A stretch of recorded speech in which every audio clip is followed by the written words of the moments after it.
Hello friend, स्वागत है आपका इनक्यू स्टडी यूट्यूब चैनल पर।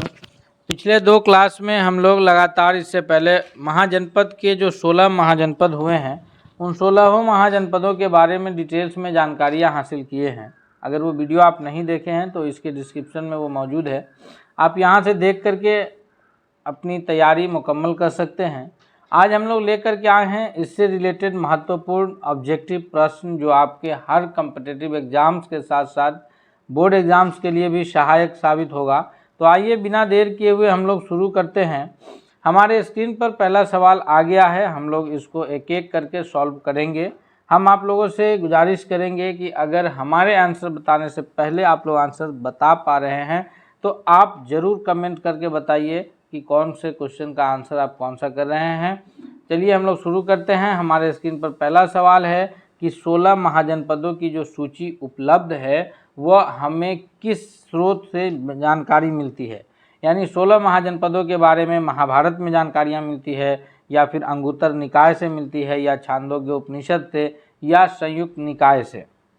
तो इस प्रश्न का जो सबसे करेक्ट आंसर होगा कि जो 16 महाजनपद है जिसके बारे में हम लोगों को एग्जैक्ट जो जानकारी मिलती है वह बौद्ध धर्म के धार्मिक ग्रंथ अंगुत्तर निकाय। अगर पूछा जाए कि अंगुत्तर निकाय किस धर्म की पुस्तक है तो यह बौद्ध धर्म की पुस्तक है। अंगुत्तर निकाय से हमें 16 महाजनपद के बारे में जानकारियाँ हासिल होती हैं।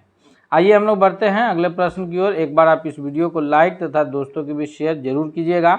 अगला प्रश्न है कि निम्नलिखित में से मगध का कौन सा राजा सिकंदर महान का समकालीन था।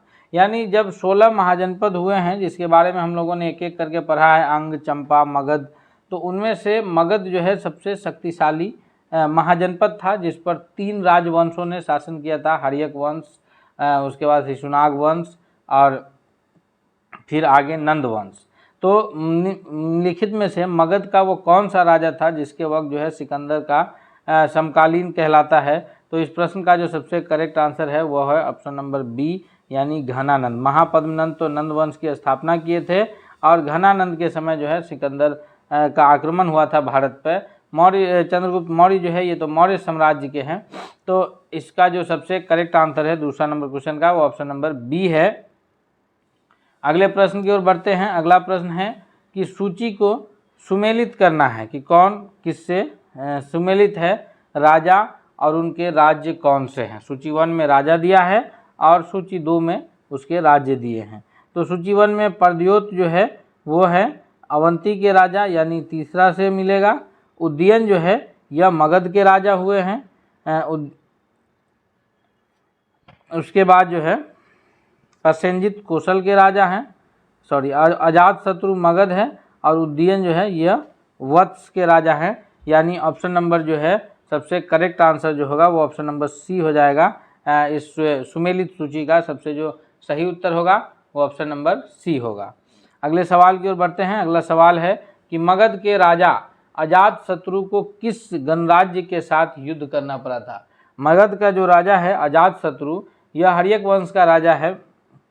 यानी इसको युद्ध किसके साथ करना पड़ा है, तो इसको जो युद्ध करना पड़ा है वह वज्जी संघ के साथ, यानी वैशाली जिसकी राजधानी थी वज्जी संघ की, तो उसके साथ इसे युद्ध करना पड़ा है। यानी ऑप्शन नंबर ए जो है वो सबसे करेक्ट आंसर है। अगले क्वेश्चन की ओर बढ़ेंगे। साथ इससे पहले हम आपसे एक गुजारिश करेंगे कि अगर आप चैनल पर नए हैं तो आप एक बार चैनल को ज़रूर सब्सक्राइब कीजिए ताकि किसी भी वीडियो का जो लिंक है वो सबसे पहले आप तक पहुंचेगा। 5वां नंबर सवाल है कि वज्जी संघ के विरुद्ध मगध राज्य के किस शासक ने प्रथम बार रथ मूसल और महाशिलाकंटक, ये 2 प्रकार का एक हथियार था। रथ मूसल एक ऐसा रथ जिसमें गदा जैसे हथियार जुड़े थे और दूसरा था महाशिलाकंटक, पत्थर फेंकने वाला एक युद्ध पत्र। रथ मूसल का जो एग्जाम्पल है वो देखने को मिलता है फिल्म बाहुबली। जब हम लोग देखते हैं बाहुबली 2 तो उसमें एक हथियार का जो इस्तेमाल किया गया है वो रथ मूसल के ही टाइप का है। तो वज्जी संघ के किस मगध राजा ने, किस शासक ने इसको सबसे पहली बार इस्तेमाल किया था, तो इसका जो सबसे करेक्ट आंसर है वो अजात शत्रु है। ये प्रश्न अक्सर बार बार पूछे जाते हैं कम्पिटिटिव एग्जाम्स में कि रथ मूसल और महाशिलाकंटक का जो प्रयोग है वो कौन से राजा ने किया है या किस वंश के राजा ने किया है। तो ये अजात शत्रु हैं और ये हर्यक वंश के राजा हैं मगध साम्राज्य के राजा हैं, तो ये हम लोग याद रखेंगे। अगले प्रश्न की ओर बढ़ते हैं। छठा नंबर सवाल है कि निम्न राजाओं पर विचार कीजिए। एक में है अजातशत्रु, दूसरे में है बिंदुसार, तीसरे में है प्रसेनजीत। इनमें से कौन बुद्ध के समकालीन थे? भगवान बुद्ध के समकालीन इन राजाओं में से कौन थे? तो हम सभी जानते हैं कि बिंदुसार जो है यह जो है मौर्य साम्राज्य का राजा हुआ है। तो इसमें जो बुद्ध के समकालीन हैं वो अजातशत्रु हैं और प्रसेनजीत हैं, यानी ऑप्शन नंबर सी जो है सबसे करेक्ट आंसर होगा कि पहला और तीसरा जो है वह बुद्ध के समकालीन राजा हैं। अगले प्रश्न की ओर बढ़ते हैं। अगला प्रश्न कौन सा है कि किस शासक ने अवंती को जीतकर मगध का हिस्सा बनाया था? 7वां नंबर प्रश्न है कि अवंती जो महाजनपद है उसको जीत करके मगध का हिस्सा बनाने वाले कौन है? अजातशत्रु, बिंबिसार, शिशुनाग और फिर महापद्मनंद। तो ध्यान देंगे ये जो 4 राजा हैं, चारों के चारों राजा जो है ये मगध साम्राज्य के हैं। पहले दोनों जो हैं बिंबिसार और अजातशत्रु हर्यक वंश के हैं और शिशुनाग वंश के हैं शिशुनाग, और नंद वंश के हैं महापद्मनंद। इन्होंने ही नंद वंश की स्थापना भी किए हैं। तो जो इस प्रश्न का सबसे करेक्ट आंसर है वो ऑप्शन नंबर सी है कि अवंती को जीत करके जो मगध का हिस्सा बनाया है वो शिशुनाग ने बनाया है। अगला प्रश्न है कि किस मगध सम्राट ने अंग का विलय अपने राज्य में कर लिया? अंग महाजनपद का जो विलय है वो अपने राज्य में करने वाले कौन से राजा हुए हैं? 8वां नंबर प्रश्न का सबसे करेक्ट आंसर कौन सा होगा? तो इस प्रश्न का जो सबसे सही उत्तर होगा कि मगध साम्राज्य ने अंग का विलय अपने राज्य में किया है वह है बिंबिसार, यानी ऑप्शन नंबर ए जो है वो सबसे करेक्ट आंसर है। बिंबिसार जो है वो वैवाहिक नीति स्थापित किए थे। 3 राज्यों की राजकुमारियों से विवाह करके और वैवाहिक संबंध स्थापित करके जो है इन्होंने अपने साम्राज्य का विस्तार किया है। अगला प्रश्न है कि शिशुनाग ने किस राज्य का विलय मगध साम्राज्य में नहीं किया? अवंती, वत्स, कौशल, काशी। तो इनमें से किसका जो है विलय शिशुनाग ने अपने राज्य में नहीं किया है? 9वां नंबर प्रश्न का सबसे जो सही उत्तर है वो कौन सा है? तो 9वां नंबर क्वेश्चन का जो सबसे करेक्ट आंसर होगा कि शिशुनाग जो लगातार विजय करके मगध साम्राज्य का विस्तार कर रहा था, उसने इनमें से किस राज्य को अपने इसमें नहीं मिलाया है? तो इसका जो सबसे सही उत्तर है वो ऑप्शन नंबर डी है कि इसने काशी को विजय करके अपनी ओर नहीं मिलाया है। अगले प्रश्न की ओर बढ़ते हैं। अगला सवाल है कि काशी और लिच्छवी का विलय मगध साम्राज्य में किसने किया था? 10वां नंबर प्रश्न है। हम आपको पहले ही कहे हैं कि अगर आप हमसे पहले प्रश्न का उत्तर बता रहे हैं तो आप कमेंट करके बताइए, साथ ही साथ आप वीडियो को लाइक एक बार ज़रूर कीजिएगा और दोस्तों के बीच भी शेयर कीजिए, और अगर आप चैनल पर नए हैं तो एक बार चैनल को ज़रूर सब्सक्राइब कीजिएगा। सवाल है कि काशी और लिच्छवी का विलय मगध साम्राज्य में किसने किया था? बिंबिसार ने, अजातशत्रु ने, उदयन ने या फिर शिशुनाग ने। तो 10वां नंबर प्रश्न का जो सबसे करेक्ट आंसर है कि काशी और लिच्छवी का जो विलय है वो मगध साम्राज्य में करने का जो कार्य किया है वो अजातशत्रु ने किया है, यानी ऑप्शन नंबर बी इसका सबसे करेक्ट आंसर है। 11वां नंबर प्रश्न है कि मगध साम्राज्य के बारे में कौन सही नहीं है? मगध साम्राज्य के बारे में क्या सही नहीं है? कि पुराणों एवं महाकाव्यों के अनुसार इसकी स्थापना बृहदत्थ ने किया था, या फिर महापद्मनंद ने इसे सर्वाधिक विस्तार प्रदान किया एवं सर्वत्र क्षेत्र क्षत्रियों का अंत करने वाला एवं इकराट की उपाधि धारण की, या फिर गिरिब्रिज, राजगिरी, पाटलिपुत्र एवं वैशाली क्रमशः इसकी 4 राजधानियां बनी, या फिर इनमें से कोई नहीं। तो इसका जो सबसे करेक्ट आंसर है कि कौन सही नहीं है, तो इसमें से सभी सही है, यानी कोई इसमें गलत नहीं है। तो ऑप्शन नंबर डी जो है सबसे करेक्ट आंसर हो जाएगा। अगला सवाल है कि सिकंदर के आक्रमण के समय उत्तर भारत पर निम्नलिखित में से कौन से राजवंश का शासन था? तो हमने पीछे ही कहा है कि उत्तर भारत में जिस वक्त सिकंदर का आक्रमण हुआ वो एक मगध महाजनपद में 3 जो प्रमुख वंश का शासन चला है मगध महाजनपद में। सबसे पहले चला हर्यक वंश, उसके बाद चला उसी में शिशुनाग वंश, और उसके बाद चला जो है उसी में नंद वंश का। तो जिस वक्त सिकंदर का आक्रमण हुआ उस वक्त मगध में नंद वंश का शासन था और उसके राजा जो थे वो महापद्मनंद थे, इसीलिए उसको जो है सिकंदर का समकालीन माना जाता है। अगले प्रश्न की ओर बढ़ते हैं। अगला है कि सूची 1 को सूची 2 से सुमेलित करना है कि किस प्रकार से कौन सी सूची सही है। तो 13वां नंबर सवाल का जो सबसे करेक्ट आंसर है वो कौन सा होगा? तो अगर हम लोग ध्यान से देखें, गंधार उसकी राजधानी कहाँ थी, तो उसकी राजधानी थी तक्षशिला। उसके बाद है सूरसेन जिसकी राजधानी थी मथुरा। वत्स है, वत्स की राजधानी कहाँ थी, कौशाम्बी थी। और कौशल की राजधानी जो है वो श्रावस्ती थी। यानी ऑप्शन नंबर ए जो है वो सबसे करेक्ट आंसर हो जाएगा। ए का 4, बी का 1, सी का 2 और डी का 3। तो इस प्रकार से जो सबसे सही उत्तर है वो ऑप्शन नंबर ए है।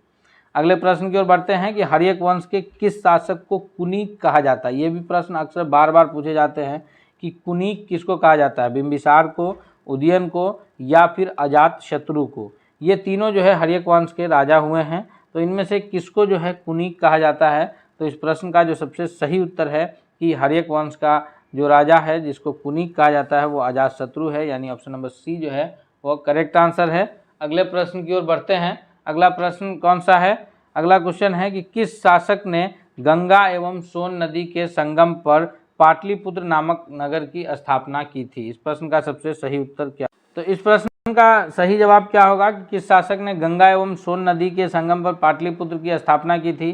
तो मगध साम्राज्य की जो प्रारंभिक राजधानी थी वो गिरिब्रिज थी, जिसको राजगीर के नाम से जानते हैं। लेकिन उसकी राजधानी को पाटलिपुत्र स्थापित करने का जो कार्य किया है वो कौन किया है, तो वो किया है उदयन ने। यानी ऑप्शन नंबर बी इसका सही उत्तर होगा कि पाटलिपुत्र की जो स्थापना है वो जो है उदयन ने किया है, जो कि किस वंश का शासक था, तो उदयन जो है वो हर्यक वंश का शासक था।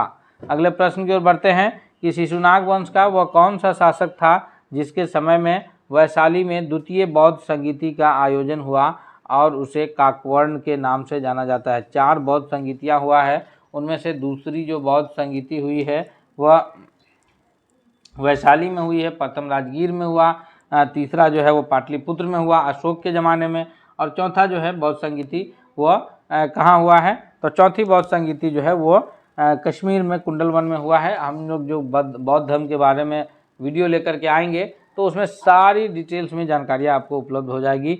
आप इसीलिए चैनल को सब्सक्राइब कर लीजिएगा ताकि वो वीडियो भी बहुत ही इंपॉर्टेंट वीडियो आपसे ना छूटे। इसका जो सबसे सही उत्तर है कि जो दूसरी बौद्ध संगीति वैशाली में हुई है उस वक्त जो शासक था वह था कौन, वह था कालाशोक। यानी ऑप्शन नंबर बी जो है वो करेक्ट आंसर है। अगले क्वेश्चन की ओर बढ़ते हैं कि उज्जैन का प्राचीन नाम क्या है। उज्जैन का प्राचीन नाम अवंतिका है, तक्षशिला है, कान्यकुब्ज है या फिर धान्य कटक है। इसका सबसे 17वां नंबर क्वेश्चन का सबसे जो सही उत्तर है वो कौन है, तो उज्जैन का जो प्राचीन नाम है यानी पुराना नाम है वह है अवंतिका। ऑप्शन नंबर ए जो है वो सबसे सही उत्तर है 17वां नंबर प्रश्न के लिए। अगले क्वेश्चन की ओर बढ़ते हैं कि सूची 1 को सूची 2 से सुमेलित कीजिए कि कौन सा शासक किस वंश में शासन किए हैं। 18वां नंबर प्रश्न है। तो अगर हम लोग ध्यान से देखें तो बिंबिसार जो है वो हर्यक वंश का शासक है। उसके बाद कालाशोक जो है वो कौन से वंश के शासक है, तो कालाशोक का जो शासन चला है वो मौर्य वंश में चला है। महापद्मनंद ये नंद वंश के शासक है और फिर बिंदुसार जो है यह शिशुनाग में हुए हैं। अगले प्रश्न की ओर बढ़ते हैं हम लोग। अगला यानी इसका जो इस हिसाब से सही उत्तर है वो ऑप्शन नंबर डी हो जाएगा। फिर हम लोग अगले प्रश्न की ओर बढ़ते हैं। अगला क्वेश्चन है कि मगध की प्रथम राजधानी कौन सी थी। तो मगध की जो सबसे पहली राजधानी हुई है वो पाटलिपुत्र है, वैशाली है या गिरिब्रिज राजगिरी है या फिर चंपा है। तो चंपा तो एक महाजनपद ही था, तो इसकी जो सबसे पहली राजधानी है ऑप्शन नंबर सी यानी गिरिब्रिज राजगिरी थी। और उसके बाद जो राजधानी बना वो पाटलिपुत्र बना, फिर उसके बाद राजधानी को वैशाली स्थापित किया गया था। यानी ऑप्शन नंबर जो सी है। अगर क्रम में पूछे तो 1 नंबर पर गिरिब्रिज है, 2 नंबर पर पाटलिपुत्र है और तीसरी बार जो राजधानी बना वो वैशाली बना और उसके बाद फिर पाटलिपुत्र ही राजधानी स्थापित किया गया। तो इस प्रश्न का जो सबसे सही उत्तर है वो ऑप्शन नंबर सी है। अगले क्वेश्चन की ओर बढ़ते हैं कि किस शासक द्वारा सर्वप्रथम पाटलिपुत्र की राजधानी के रूप में चयन किया गया था। तो हम लोग इसी टाइप का एक प्रश्न पीछे भी किए हैं कि जिस शासक ने सबसे पहले जो है वो पाटलिपुत्र की राजधानी के रूप में चयन किया है वो शासक कौन है, अजातशत्रु है, कालाशोक है, उदयन है। तो वह है उदयन। यानी ऑप्शन नंबर सी जो है वो सबसे सही उत्तर है। उदयन ने सबसे पहले इसको ये किया है और ये कहाँ है, तो यह हर्यक वंश का शासक है। अगले प्रश्न की ओर बढ़ते हैं कि नंद वंश के अंतिम सम्राट कौन हुए हैं, महापद्मनंद, घनानंद या फिर कालाशोक। तो 21वां नंबर प्रश्न का जो सबसे सही उत्तर है कि नंद वंश का जो अंतिम सम्राट है वो घनानंद है। इन्हीं को हरा करके चंद्रगुप्त मौर्य ने, किन्होंने, चंद्रगुप्त मौर्य ने अपने राजनीतिक गुरु कौटिल्य की सहायता से इनको हरा करके और मगध साम्राज्य में मौर्य वंश की स्थापना करते हैं। तो इसका जो सही उत्तर है वो बी है। महापद्मनंद जो है वो नंद वंश के संस्थापक हुए हैं। और अंतिम जो सम्राट है वो घनानंद है, और इनको हराया कौन है, तो चंद्रगुप्त मौर्य ने। और स्थापना कौन से साम्राज्य की हुई है, तो मौर्य साम्राज्य की स्थापना हुई है। अगला सवाल है कि निम्नलिखित राजाओं पर विचार कीजिए। अजातशत्रु, बिंदुसार और प्रसेनजीत कौन इसमें समकालीन है बुद्ध का। तो हम लोग इससे पहले भी इस प्रश्न गुजरा है 22वां नंबर क्वेश्चन कि जो बिंदुसार है वो बुद्ध का समकालीन नहीं है, बाकी अजातशत्रु और प्रसेनजीत दोनों हैं। तो ऑप्शन नंबर सी जो है इसका सबसे सही जवाब है। अगला है कि शिशुनाग ने किस राज्य का विलय मगध साम्राज्य में नहीं किया था। अवंती, वत्स, कौशल, काशी। तो इसका जो सबसे सही जवाब होगा 23वां नंबर प्रश्न का वह है ऑप्शन नंबर डी, यानी काशी का विलय जो है शिशुनाग ने मगध साम्राज्य में नहीं किया था। इसके बाद जो प्रश्न है हमारी स्क्रीन पर 24वां नंबर क्वेश्चन है कि निम्नलिखित में से कौन सा एक ईसा पूर्व 6वीं सदी में प्रारंभ में भारत का सर्वाधिक शक्तिशाली नगर राज्य था। वो गंधार था, कंबोज था, काशी था या फिर मगध था। तो हम लोग शुरू में ही जब ये वीडियो शुरू किए हैं तो उस वक्त ही इस पर चर्चा किए हैं कि जो मगध साम्राज्य हुआ है वह 16 महाजनपद में सबसे शक्तिशाली, सर्वाधिक शक्तिशाली महाजनपद था, यानी ऑप्शन नंबर डी इसका सबसे सही जवाब है। अगले सवाल की ओर बढ़ते हैं कि निम्नलिखित में से कौन सा भारत पर ईरानी आक्रमण के प्रभाव के रूप में माना जाता है। पहला है खरोष्ठी लिपि का प्रचार, दूसरा है अभिलेख उत्कीर्ण करने की कला का प्रचार, तीसरा है ईरानियों का छत्रप प्रणाली का प्रचार, चौथा है घंटा आकार के गुंबज की कला का प्रचार, और पांचवा है स्त्री अंग रक्षकों की नियुक्ति। तो 25वां नंबर सवाल का जो सबसे सही जवाब है कि इनमें से सभी जो है यानी 1, 2, 3, 4, 5 सभी माना जाता है। Option number D correct answer होगा। अगला है कि निम्नलिखित में से किस राज्य में गणतंत्रात्मक शासन व्यवस्था नहीं था। वह है कपिलवस्तु के शाक्य में, या कुशीनगर के मल में, या फिर वैशाली के लिच्छवी में, या फिर मगध में। तो 26वां नंबर सवाल का सबसे सही जवाब होगा कि बाकी तीनों में, कपिलवस्तु के शाक्य, कुशीनगर के मल और वैशाली के लिच्छवी में जो है यहाँ गणतंत्रात्मक शासन व्यवस्था था। लिच्छवी गणराज्य जो है वो प्राचीन भारत का प्रथम लोकतंत्र गणराज्य माना जाता है, यानी ऑप्शन नंबर डी इसका करेक्ट आंसर होगा कि मगध में जो है गणतंत्रात्मक शासन व्यवस्था नहीं थी। 27वां नंबर प्रश्न की ओर बढ़ते हैं। 27वां नंबर प्रश्न है कि निम्नलिखित में से किस सेनियों, नियमित और अस्थायी सेना रखने वाला।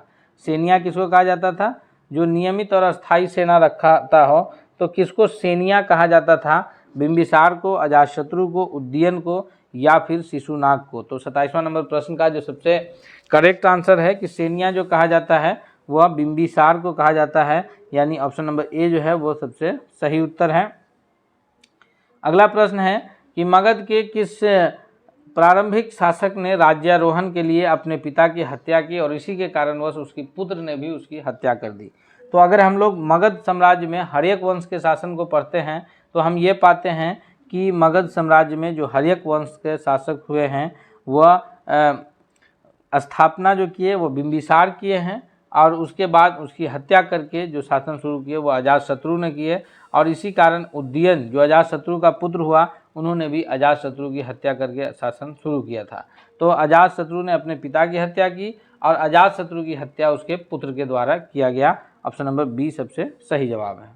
अगला है कि विश्व का पहला गणतंत्र वैशाली में किसके द्वारा स्थापित किया गया था। तो हम सभी जानते हैं कि विश्व का जो पहला गणतंत्र है जो वैशाली में स्थित वह लिच्छवियों के द्वारा स्थापित किया गया था, यानी ऑप्शन नंबर डी जो है 29वां नंबर सवाल के लिए सबसे करेक्ट आंसर होगा। अगले प्रश्न की ओर बढ़ते हैं। यहाँ सूची 1 को सूची 2 से सुमेलित करना है। महाजनपद है और उसकी राजधानी है। तो 29वां नंबर सवाल के लिए कुरुक्षेत्र का जो राजधानी थी वो इंद्रप्रस्थ थी। पंचाल है, पंचाल की राजधानी कौशाम्बी है। कौशल है, कौशल की राजधानी जो है वो अक्षित्र है, और वत्स की राजधानी साकेत है, यानी इसका जो सबसे सही जवाब होगा 30वां नंबर प्रश्न के लिए जवाब में थोड़ी सी ये हमने ये किए हैं। कुरुक्षेत्र की राजधानी तो होगी ये इंद्रप्रस्थ होगी। कुरुक्षेत्र की राजधानी इंद्रप्रस्थ होगी, और उसके बाद पंचाल की जो राजधानी है वो कौन है, वह है अक्षित्र, और फिर कौशल की जो राजधानी है वह है साकेत और वत्स की राजधानी वह है कौशाम्बी, यानी ऑप्शन नंबर बी जो है वो सबसे करेक्ट आंसर होगा। ऑप्शन नंबर बी जो है वो सबसे करेक्ट आंसर होगा। गलती के लिए क्षमा चाहते हैं। अगला प्रश्न है कि निम्नलिखित में से यहाँ सुमेलित करना है, शासक है और उसके वंश हैं, कौन से शासक किस वंश में शासन किए हैं। तो इसका जो सबसे सही जवाब होगा वह बिंबिसार हर्यक वंश में, उसके बाद जो है कालाशोक है, महापद्म नंद है। तो महापद्म नंद जो शासन किए हैं वह किस में किए हैं, महापद्म कालाशोक का शासन हुआ है वो शिशुनाग में हुआ है, फिर महापद्म नंद का नंद वंश में और बिंदुसार का मौर्य वंश में। यानी इस प्रकार अगर हम लोग ध्यान से देखें तो ऑप्शन नंबर बी इसका भी सबसे करेक्ट आंसर होगा। ऑप्शन नंबर बी जो है सबसे सही उत्तर है। अगले प्रश्न की ओर बढ़ते हैं। अगला प्रश्न है कि उग्रसेन किसे कहा जाता है। उग्रसेन जो है वो महापद्मनंद को कहा जाता है, या फिर घनानंद को कहा जाता है, या शिशुनाग को, या फिर बिंबिसार को। तो इसका जो सबसे सही जवाब होगा 32वां नंबर सवाल का ऑप्शन नंबर ए होगा, उग्रसेन महापद्मनंद को कहा जाता है। अगले सवाल की ओर बढ़ते हैं। अगला सवाल है कि सिकंदर महान एवं पोरस की सेनाओं निम्नलिखित में से किस नदी के आमने सामने तटों पर पड़ाव डाले हुआ था। तो सिकंदर और पोरस की जो सेना है वो आमने सामने जो पड़ाव डाले थे वह है ऑप्शन नंबर बी, यानी झेलम नदी के किनारे जो है आमने सामने पड़ाव डाले हुआ था। अगले सवाल की ओर बढ़ते हैं। अगला सवाल है कि उज्जैन का प्राचीन नाम क्या है। तो उज्जैन का जो प्राचीन नाम है अवंतिका है, तक्षशिला है, कैम्बूज है, या धान्यकटक है। तो सबसे सही जवाब है ऑप्शन नंबर ए कि उज्जैन का जो प्राचीन नाम है वह अवंतिका है। अगले क्वेश्चन की ओर बढ़ते हैं। अगला सवाल है कि ग्रीक यूनानी लेखक द्वारा किसे जो है आग्रमीज या फिर जेंद्रमीज कहा जाता है। 35वां नंबर सवाल का सबसे सही जवाब है कि अजातशत्रु को कहा जाता है, कालाशोक को, या महापद्मनंद को, या फिर घनानंद को। तो यह जो कहा जाता है यह घनानंद को कहा जाता है, यानी ऑप्शन नंबर डी जो है वो सबसे करेक्ट आंसर है। अगला है कि मगध सम्राट बिंबिसार ने अपने राज्य देव जीवक को किस राज्य के राजा की चिकित्सा के लिए भेजा था। तो जीवक को जो चिकित्सा के लिए भेजा था वो कौशल है, अंग है, अवंती है, या फिर वैशाली है।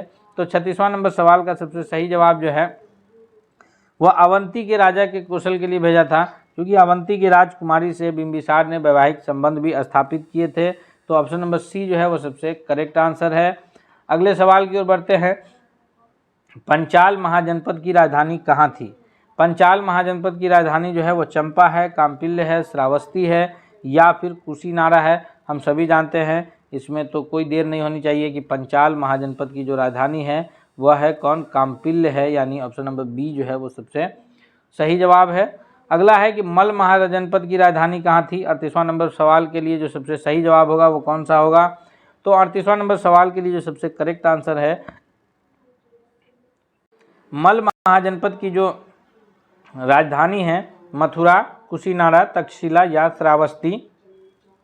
तो इसकी राजधानी कुशीनारा है, यानी ऑप्शन नंबर बी जो है वो सबसे सही जवाब है। अगला प्रश्न है कि मत्स्य महाजनपद की राजधानी कहाँ थी। मत्स्य महाजनपद की राजधानी विराटनगर, वैशाली, मथुरा, वाराणसी।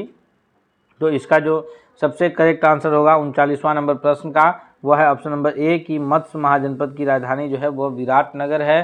अब हम लोग बढ़ते हैं अगले प्रश्न की ओर कि कुरुक्षेत्र महाजनपद की जो राजधानी है वो कहाँ है।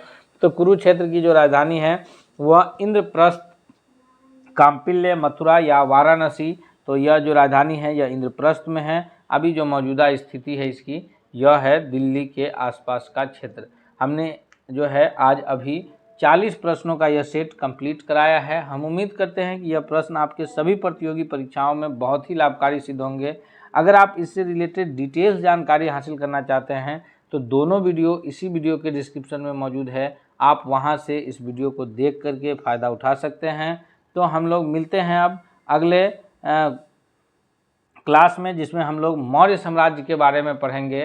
तब तक के लिए धन्यवाद। चलते चलते आप वीडियो को लाइक, दोस्तों के बीच शेयर और एक बार चैनल को ज़रूर सब्सक्राइब कीजिएगा।